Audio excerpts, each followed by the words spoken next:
രാത്രി ഉള്ളത് കൊണ്ടാണ് പകലിൻ്റെ പ്രസക്തി അല്ലെങ്കിൽ വെളിച്ചത്തിൻ്റെ ഗുണം നമുക്ക് മനസ്സിലാക്കാൻ പറ്റുന്നത് എന്ന് പറഞ്ഞ പോലെ തന്നെയാണ് ദുഃഖങ്ങളും പ്രശ്നങ്ങളും വരുമ്പോഴാണ് ദുഃഖമില്ലായ്മയുടെയും പ്രശ്നങ്ങളില്ലായ്മയുടെയും സന്തോഷം നമുക്ക് മനസ്സിലാക്കാം. ആരോഗ്യവാനും ആരോഗ്യവതിയായും നമ്മളിരിക്കുമ്പോൾ ഹൗ ബ്ലെസ്ഡ് വി ആർ എന്ന് ആരും മനസ്സിലാക്കുന്നില്ല. അപ്പോൾ ചിന്തിക്കും, അവൾ അത് പറഞ്ഞു, ഇവൻ അത് പറഞ്ഞു, അവർ കാശുണ്ടാക്കി, പ്രൊമോഷൻ അവർക്ക് കിട്ടി, എനിക്ക് കിട്ടിയില്ല, ഇല്ലാത്ത കൊട്ടേഷനൊക്കെ എടുത്ത് തലയിൽ വെക്കും. ടിൽ ദ ടൈം അസുഖം വന്നെ വരെ.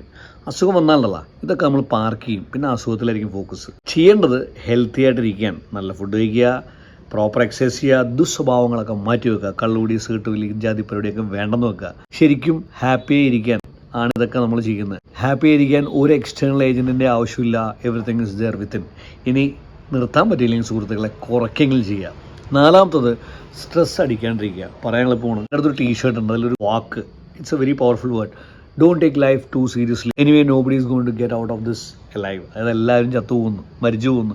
ഈ യാഥാർത്ഥ്യം മനസ്സിലാക്കിയാൽ തന്നെ ഓരോ നിമിഷവും ഹാപ്പി ആയിട്ട് ജീവിക്കാൻ പറ്റും. സംഭവിക്കുന്നതെല്ലാം നല്ലതാണ്. എൻ്റെ ജീവിതത്തിലും കുറേയധികം പ്രശ്നങ്ങളൊക്കെ വന്നു. ഇതെല്ലാം ഫേസ് ചെയ്ത് മുന്നോട്ട് പോയപ്പോൾ എനിക്ക് മനസ്സിലായത്, തിരിഞ്ഞു നോക്കിയപ്പോൾ ഇതെല്ലാം നല്ലതിനായിരുന്നു. It has made me a strong person.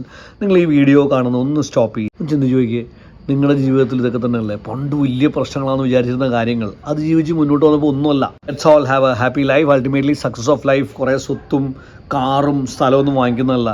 B happy and be in the moment.